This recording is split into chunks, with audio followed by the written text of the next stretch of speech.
ವೀಕ್ಷಕರೇ ನಮಸ್ಕಾರ. ನ್ಯಾಷನಲ್ ಟಿವಿಯ ಮನಿ ಮಾತಿಗೆ ನಿಮಗೆಲ್ಲರಿಗೂ ಸ್ವಾಗತ. ನಿಮ್ಮ ಹಣ ಆಟೋಮ್ಯಾಟಿಕ್ ಆಗಿ ಗ್ರೋ ಆಗಬೇಕಿದ್ರೆ ಏನು ಮಾಡಬೇಕು? ಸೊ ಇದರ ಬಗ್ಗೆ ಇವತ್ತು ಚರ್ಚೆ ಮಾಡುವ. ವೆಲ್ತ್ ಆನ್ ಆಟೋ ಪೈಲಟ್ ಏನಪ್ಪ ಇದು ಅಂತೀರಾ? ಇದನ್ನೇ SIP ಅಂತೇವೆ. ನಿಮ್ಗೆಲ್ರಿಗೂ ತಿಳಿದಿರ್ಬೋದು SIP ಬಗ್ಗೆ. ಸಿಸ್ಟಮ್ಯಾಟಿಕ್ ಇನ್ವೆಸ್ಟ್ಮೆಂಟ್ ಪ್ಲಾನ್ ಅಂತೇವೆ. ಮ್ಯೂಚುವಲ್ ಫಂಡಲ್ಲಿ ಪ್ರತಿ ತಿಂಗಳು ಇಂತಿಷ್ಟು ಹಣನ ನೀವು SIPಯಲ್ಲಿ ಹಾಕ್ತಾ ಹೋದರೆ ಕೆಲವು ವರ್ಷಗಳ ನಂತರ ನೀವು ಮ್ಯಾಜಿಕನ್ನು ನೋಡ್ಕೋಬೋದು. ಅಂತ ಹೇಳಿದ್ರೆ ನಿಮ್ಮ ಹಣ ಗ್ರೋ ಆಗೋದನ್ನು ನೋಡ್ಕೋಬೋದು, ವೆಲ್ತ್ ಕ್ರಿಯೇಷನ್ ಆಗೋದನ್ನು ನೋಡ್ಕೋಬೋದು. That is called as a power of compounding. Albert Einstein ಎಲ್ರಿಗೂ ಗೊತ್ತಿದ್ದಂಗೆ ಬಹಳಷ್ಟು ಬುದ್ಧಿವಂತ ಜನ.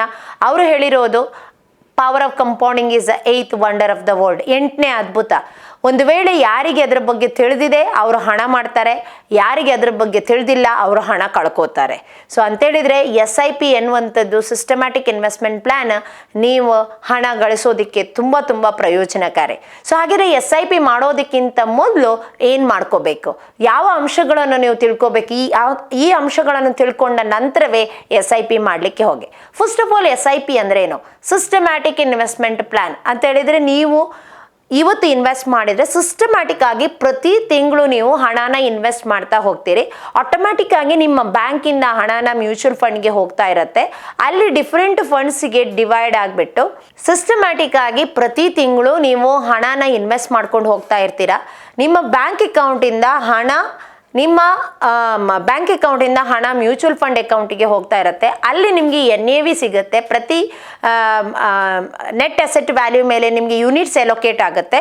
ಅದರ ನಂತರ ನಿಮ್ಮ ಫಂಡ್ಸ್ ಗ್ರೋ ಆಗ್ತಾ ಇರುತ್ತೆ, depend upon the market condition. ನಾವು ಈ ಥರ ಮಾಡುವಾಗ ಸಿಸ್ಟಮ್ಯಾಟಿಕ್ ಆಗಿ ಮಾಡಿದರೆ ಏನಾಗುತ್ತೆ ಅಂತ ಹೇಳಿದ್ರೆ ಪ್ರತಿ ತಿಂಗಳು ನೀವು ಮಾಡ್ತಾ ಹೋದರೆ ನಿಮಗೊಂದು ಡಿಸಿಪ್ಲಿನ್ ಇರುತ್ತೆ. ಸೊ ಸಿಸ್ಟಮ್ಯಾಟಿಕ್ ಆಗಿ ನಿಮ್ಮ ಹಣ ನಿಮ್ಮ ಮಾರ್ಕೆಟ್ ಕಂಡೀಷನ್ ಮೇಲೆ ಗ್ರೋ ಆಗ್ತಾ ಇರುತ್ತೆ. As it is a long term ನಿಮಗೆ ಪವರ್ ಆಫ್ ಕಂಪೌಂಡಿಂಗ್ ಮ್ಯಾಜಿಕ್ ಸಿಗುತ್ತೆ. ಓಕೆ, ಫಸ್ಟ್ ಒಂದು 5 ವರ್ಷದಲ್ಲಿ 10 ವರ್ಷದಲ್ಲಿ ನೀವು ಒಳ್ಳೆ ಗ್ರೋತನ್ನು ನೋಡೋದೇ ಇರ್ಬೋದು. ಬಟ್ ನೀವು ಅದೇ 10 ವರ್ಷಕ್ಕಿಂತ ಜಾಸ್ತಿ ಇನ್ವೆಸ್ಟ್ ಮಾಡಿದರೆ ಸೇಮ್ ಅಮೌಂಟನ್ನು ನೀವು ಒಳ್ಳೆ ಗ್ರೋತ್ ಕಾಣ್ತೀರಿ. ಅದೇ 20 ವರ್ಷ ಅಂತ ಹೇಳಿದ್ರೆ ಇನ್ನೂ ಒಳ್ಳೆ ಗ್ರೋತ್ ಆಗುತ್ತೆ. 30 ವರ್ಷ ಅಂದರೆ ಇನ್ನೂ ಹೆಚ್ಚಿನ ಗ್ರೋತ್ ಆಗುತ್ತೆ. ಸೊ ನೀವು ಸಾಮಾನ್ಯವಾಗಿ ನಿಮ್ಮ ಗೋಲ್ ಏನು ಅದ್ರ ಬಗ್ಗೆ ಅರ್ಥಕೊಂಡು, that is the first thing you have to remember and define your financial goals. ನಿಮ್ಮ ಗೋಲ್ ಏನು? ಎಷ್ಟು ವರ್ಷ ಇದೆ ನಿಮಗೆ ಹಣ ಪಡ್ಕೊಳ್ಳೋದಕ್ಕೆ? ನಿಮ್ಮ ಮಕ್ಕಳ ಎಜುಕೇಷನಿಗೆ ಆಗ್ತಾ ಇದ್ದೀರಾ, ಮನೆ ಕಟ್ಟೋದಕ್ಕೆ ಆಗ್ತಾ ಇದ್ದೀರಾ, ನಿಮ್ಮ ರಿಟೈರ್ಮೆಂಟಿಗೆ ಆಗ್ತಾ ಇದ್ದೀರಾ? ನಿಮ್ಮ ಗೋಲ್ ಏನು ಅಂತ ಅರ್ಥ ಮಾಡಿಕೊಂಡು ಅದರ ಪ್ರಕಾರ SIPನ ಸೆಲೆಕ್ಟ್ ಮಾಡ್ಕೊಳ್ಳಿ. Second important thing, risk tolerance. ನಿಮ್ಮ ರಿಸ್ಕ್ ಕೆಪಾಸಿಟಿ ಏನಿದೆ, ಮಾಡ್ರೇಟ್ ರಿಸ್ಕಾ, ಹೈ ರಿಸ್ಕಾ, ಲೋ ರಿಸ್ಕಾ? Based on the risk capacity ನೀವು ಯಾವ ಫಂಡ್ ಬೇಕನ್ನುವಂಥದ್ದನ್ನು ಸೆಲೆಕ್ಟ್ ಮಾಡ್ಕೋಬೇಕು. Third important thing, choose the right mutual fund. ಎಷ್ಟು ಮ್ಯೂಚುವಲ್ ಫಂಡ್ಗಳಿವೆ, ಯಾವುದನ್ನಪ್ಪ ಸೆಲೆಕ್ಟ್ ಮಾಡ್ಕೊಳ್ಳೋದು, ಹೇಗಪ್ಪ ಸೆಲೆಕ್ಟ್ ಮಾಡ್ಕೊಳ್ಳೋದು ಅಂತ ಕನ್ಫ್ಯೂಷನ್ ಇದ್ದರೆ ದಯವಿಟ್ಟು ಫಿನಾನ್ಷಿಯಲ್ ಅಡ್ವೈಸರ್ಸ್ನ ಕನ್ಸಲ್ಟ್ ಮಾಡಿ. ನೀವು ನಮ್ಮ ಸಹಾಯನ ಬೇಕಿದ್ರೂ ತಗೋಬಹುದು. ಸರಿಯಾದ ಫಂಡನ್ನು ಸೆಲೆಕ್ಟ್ ಮಾಡಿಕೊಂಡು ಆಮೇಲೆ ನೀವು ನಿಮ್ಮ SIPನ ಮಾಡ್ಕೊಳ್ಳಿಕ್ಕೆ ಹೋಗಿ. Next important thing, diversify your portfolio. ನಿಮ್ಮ ಪೋರ್ಟ್ಫೋಲಿಯೋನ ಡೈವರ್ಸಿಫೈ ಮಾಡಿ. ನಿಮ್ಮ ಎಲ್ಲ ಹಣನ SIPಗೆ ಹಾಕೋದು ಅಥವಾ ಒಂದೇ ಫಂಡಲ್ಲಿ ಹಾಕೋದು, ಒಂದೇ ಕ್ಯಾಟಗರಿ ಫಂಡಲ್ಲಿ ಹಾಕೋದು. ಯಾಕಂದರೆ ಇದು ಲಾಟ್ ಆಫ್ ವೇರಿಯಸ್ ಫಂಡ್ಸ್ ಇರುತ್ತೆ.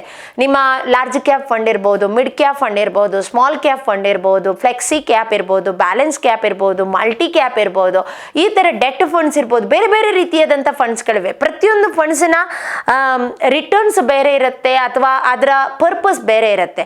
ಸೊ ನಿಮ್ಮ ಪರ್ಪಸ್ ಏನು ಅಂತ ಅರ್ಥ ಮಾಡಿಕೊಂಡು ಅದರ ಮೇಲೆ ಸರಿಯಾದ ಫಂಡ್ಸನ್ನು ಸೆಲೆಕ್ಟ್ ಮಾಡ್ಕೋಬೇಕು, ಡೈವರ್ಸಿಫೈ ಮಾಡ್ಕೋಬೇಕು. ಎಲ್ಲಾನು ಒಂದೇ ಫಂಡಲ್ಲಿ ಹಾಕೋದಕ್ಕಿಂತ ಬದಲು ಬೇರೆ ಬೇರೆ ಫಂಡ್ಗಳಲ್ಲಿ ಸ್ವಲ್ಪ ಹಣನ ಹಾಕಿದರೆ ನೀವು ವೇರಿಯಸ್ ಗ್ರೋತನ್ನು ನೋಡ್ಕೋಬಹುದು ಮತ್ತು ಡೈವರ್ಸಿಫೈ ಮಾಡಲಿಕ್ಕೆ ಸಾಧ್ಯ ಆಗುತ್ತೆ. ನಿಮ್ಮ ಪೋರ್ಟ್ಫೋಲಿಯೋನ ಚೆಕ್ ಮಾಡ್ಕೊಳ್ಳಿ. ಅಟ್ಲೀಸ್ಟ್ ನೀವು ಬ್ಲಡ್ ಟೆಸ್ಟ್ ಎಲ್ಲ ಮಾಡಿಕೊಂಡು ಅಥವಾ ಒನ್ಸ್ ಇನ್ 6 ಮಂತ್ ಡಾಕ್ಟರ್ ಹತ್ರ ಹೋಗಿ ಚೆಕಪ್ ಮಾಡ್ಕೋತೀರಾ, ಅದೇ ರೀತಿ ನಿಮ್ಮ ಫಿನಾನ್ಷಿಯಲ್ ಪೋರ್ಟ್ಫೋಲಿಯೋನ ಚೆಕಪ್ ಮಾಡ್ಕೋಬೇಕು. At least once in 6 month, once in year. ಸುಮ್ಮನೆ ಹಾಕ್ಬಿಟ್ಟು ಮಲ್ಕೋಬೇಡೋದಲ್ಲ.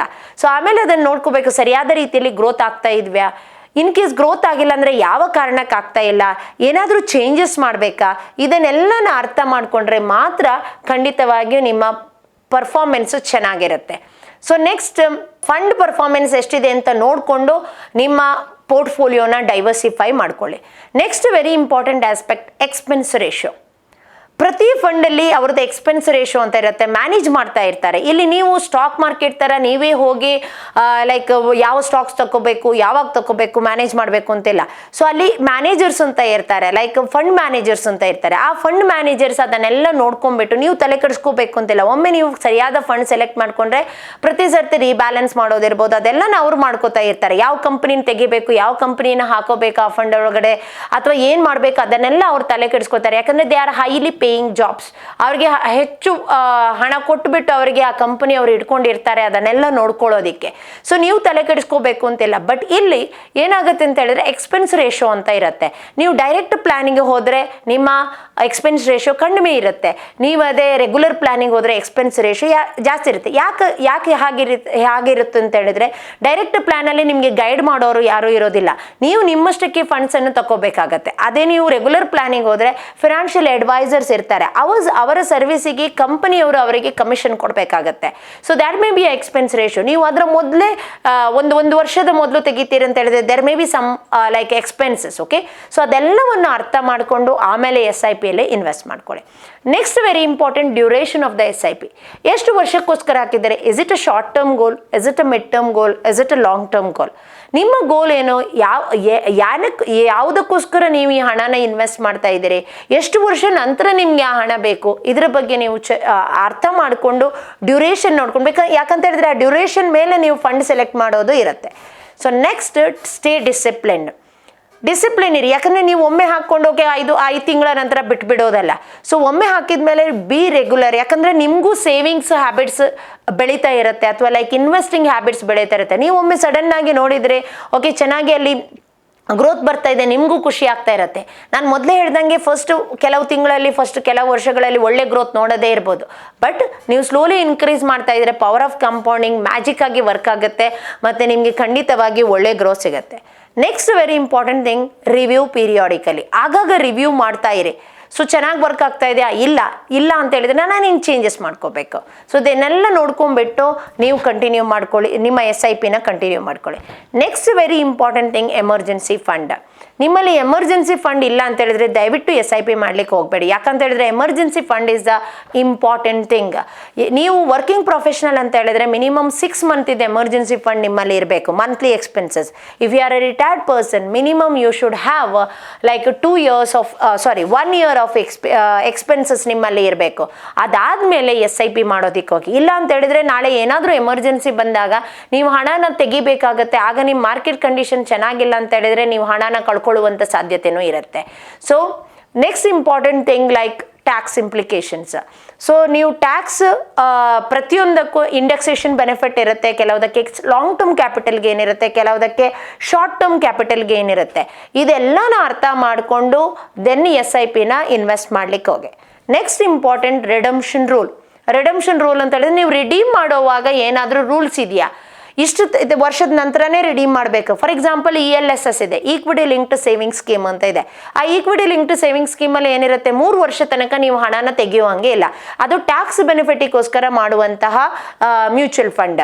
ಸೊ ಬಟ್ 3 ವರ್ಷ ಅಂತ ಹೇಳಿದ್ರೆ ಲಾಸ್ಟ್ ಇನ್ವೆಸ್ಟ್ಮೆಂಟ್, ನೀವು ಲಾಸ್ಟ್ SIP ಸ್ಟಾಪ್ ಮಾಡಿದ ನಂತರ it is not that you have to remove all the money. The last SIPಗೂ 3 ವರ್ಷ ಆಗಲೇಬೇಕು. ಸೊ ನೀವು ಟೋಟಲಿ 3+3 ಅಂತ ಹೇಳಿದ್ರೆ ಆಲ್ಮೋಸ್ಟ್ ನೀವು 6 ಇಯರ್ಸ್ ವೆಯ್ಟ್ ಮಾಡಬೇಕಾಗತ್ತೆ. ಸೊ ಇದೆಲ್ಲ ನಮ್ಮ ಮೊದಲು ಅರ್ಥ ಮಾಡಿಕೊಂಡು ಆಮೇಲೆ SIPಲಿ ಇನ್ವೆಸ್ಟ್ ಮಾಡಿ. So stay informed. ಏನು ಅಂತ ಹೇಳಿದ್ರೆ ನೀವು ಲೈಕ್ ಆಗಾಗ್ಗೆ ಕೆಲವು ಚೇಂಜಸ್ ಆಗ್ತಾ ಇರುತ್ತೆ. ಟ್ಯಾಕ್ಸೇಷನ್ ಅಲ್ಲಿ ಚೇಂಜಸ್ ಆಗ್ತಾ ಇರ್ಬೋದು, ಲೈಕ್ ಆಂಪಿ ರೂಲ್ಸ್ ಅಲ್ಲಿ ಚೇಂಜ್ ಆಗ್ತಾ ಇರ್ಬೋದು, KYC ಮಾಡ್ಲಿಕ್ಕೆ ಇರ್ಬೋದು, ಅಥವಾ ಆ ಥರ ಬೇರೆ ಬೇರೆ ರೂಲ್ಸ್ಗಳು ಸರ್ಕಾರ ತಂದಿರ್ಬೋದು, ಅಥವಾ like governing body, regulating body ತಂದಿರ್ಬೋದು. ಸೊ ಇದೆಲ್ಲನೂ ಅರ್ಥ ಮಾಡಿಕೊಂಡು ಆಮೇಲೆ ನೀವು SIPಯಲ್ಲಿ ಇನ್ವೆಸ್ಟ್ ಮಾಡಿ. ಆಗ ಮಾತ್ರ ನೀವು ಪೀಸ್ಫುಲ್ ಆಗಿರ್ಬೋದು, ಲೈಕ್ ನಿಮ್ಮ ಹಣನು ಗ್ರೋ ಆಗ್ತಾ ಇರೋದನ್ನು ನೋಡ್ಬೋದು, ಅಥವಾ ಲೈಕ್ ನಿಮ್ಮ ವೆಲ್ತ್ ಕ್ರಿಯೇಷನ್ ಆಗೋ ಜರ್ನಿಯನ್ನು ನೀವು ಆನಂದಿಸ್ಬೋದು. ಸೊ ನೀವು ಈ ವಿಷಯ ನಿಮಗೆ ಲೈಕ್ ಆಯಿತು ಅಂತ ಹೇಳಿದ್ರೆ ಖಂಡಿತವಾಗಿ ನೀವು SIP ಮಾಡಬೇಕು ಅಂತ ಹೇಳಿದ್ರೆ, ನಿಮ್ಗೆ ಯಾರು ಗೈಡೆನ್ಸ್ ಮಾಡ್ಲಿಕ್ಕೆ ಇಲ್ಲ ಅಂತ ಹೇಳಿದ್ರೆ ದಯವಿಟ್ಟು ನೀವು ನಮ್ಮ ತಂಡನ ಸಂಪರ್ಕಿಸ್ಬೋದು. ಗೂಗಲ್ ಫಾರ್ಮ್ ಮೂಲಕ ನಿಮ್ಮ ಇನ್ಫಾರ್ಮೇಷನ್ ಕೊಡಿ, ನಮ್ಮ ತಂಡದವರು ನಿಮಗೆ ಸಂಪರ್ಕಿಸ್ತಾರೆ. ಸೊ ಆಮೇಲೆ ನೀವು ಕರೆಕ್ಟ್ ಆದ ಮಾಹಿತಿಯನ್ನು ಪಡ್ಕೊಂಡು ಆಮೇಲೆ ನೀವು ನಿಮ್ಮ SIP ಜರ್ನಿಯನ್ನು ಸ್ಟಾರ್ಟ್ ಮಾಡಬಹುದು. ಸೊ ಇಷ್ಟವರೆಗೆ ಕೇಳಿದ್ದಕ್ಕೆ ನಿಮ್ಗೆಲ್ಲರಿಗೂ ಧನ್ಯವಾದಗಳು. ಈ ವಿಷಯ ಇಷ್ಟ ಆಯಿತು ಅಂತ ಹೇಳಿದ್ರೆ ದಯವಿಟ್ಟು ಆದಷ್ಟು ಜನರಿಗೆ ಶೇರ್ ಮಾಡಿ. ಇಷ್ಟವರೆಗೆ ನೀವು ನ್ಯಾಷನಲ್ ಟಿವಿನ ಸಬ್ಸ್ಕ್ರೈಬ್ ಮಾಡಿಲ್ಲ ಅಂದರೆ ದಯವಿಟ್ಟು ಸಬ್ಸ್ಕ್ರೈಬ್ ಮಾಡಿ. ಮುಂದಿನ ಸಂಚಿಕೆಯಲ್ಲಿ ಭೇಟಿಯಾಗುವ. ಧನ್ಯವಾದಗಳು.